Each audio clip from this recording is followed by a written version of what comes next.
same, but look very carefully. The blobby bit is the main part of the cell.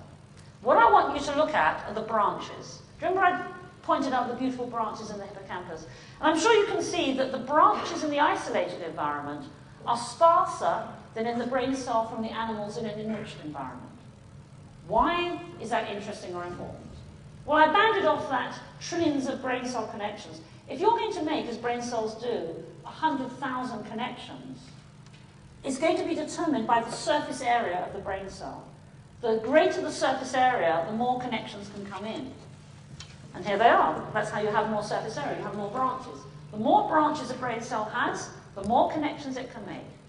I repeat, the more branches a brain cell has, the more connections it can make. In turn, those branches, the growth of those branches is driven by interaction with the enriched environment.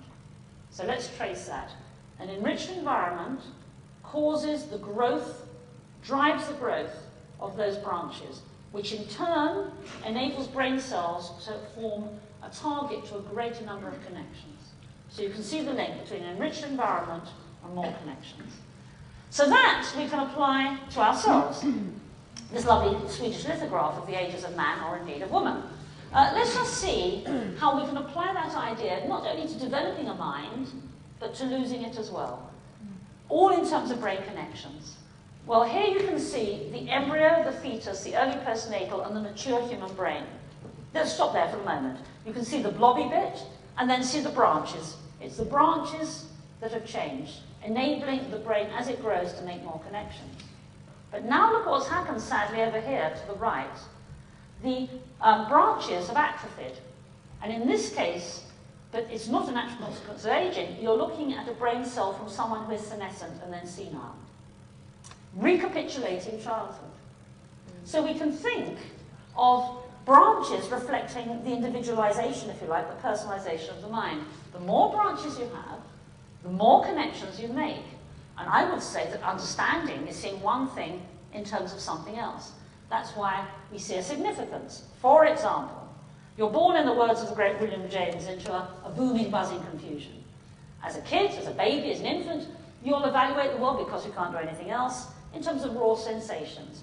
How sweet, how fast, how cold, how bright. But gradually, those sensations are going to coalesce together, if they always occur together, into, let's say, a face that speaks, a face that eventually requires a label, mum, and a mum that features again and again and again in your life. And we've just seen what happens when something features again and again and again in your life. We've seen the piano players, we've seen the taxi drivers.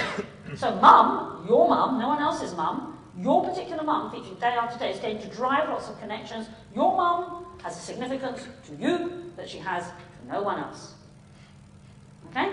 Or my mum to you, vice versa. So you personalize your brain. Now imagine it's all residing in those connections forged by the exposure to mum, the constellation of the patterns.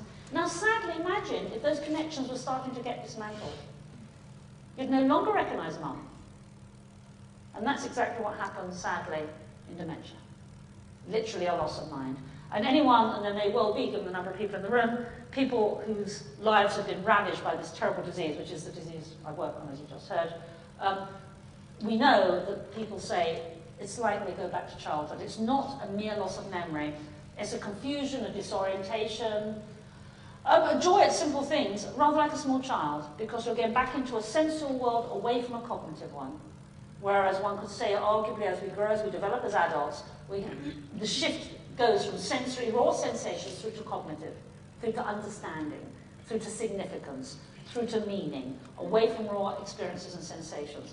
If your brain is dismantled, you go back the other way, away from meaning, away from significance, back to raw sensation, back to experiences. And because you cannot understand it, you're often frightened. Like a small child, this time someone came in draped in a sheet, they might think it was a ghost. I don't think many people would think that here. I hope. Yeah, because we have the checks and balances of the adult mind, we're small children. My little brother used to think there were dragons under our bath in Chiswick, you know? And we'd tell him that there are no such things as dragons, these are all in Chiswick. But it didn't make any sense. He just was convinced because he lacked the experience and the wisdom and so on to be able to confront the fear.